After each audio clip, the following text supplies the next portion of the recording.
Sa Pasukin, Ilocos Norte, lalo pang tumaas ang presyo ng ilang gulay bunsod umano ng papaubos ng supply mula sa mga magsasaka. Sa Cadapawan City North, Cotabato naman, ilang nagbebenta ng kakanin ang gumagamit na ng mas murang NFA rice para sa kanilang mga produkto. May news to go si Victoria Tulad.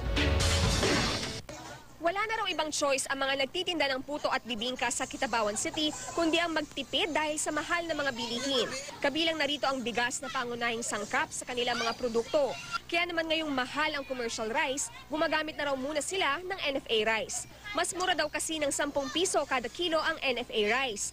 Gayunman, nananatili pa rin naman daw masarap ang kanilang mga bibingka.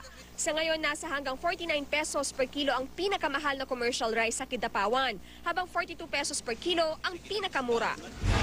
Pero sa ibang lugar sa bansa, unti-unti na raw bumababa ang presyo ng commercial rice. Tulad na lang sa Ilocos Norte, 100 piso kada sako ang ibinaba sa presyo ng commercial rice. Kaya ang dating 1,000 pesos per sack na bigas, 900 pesos na lang.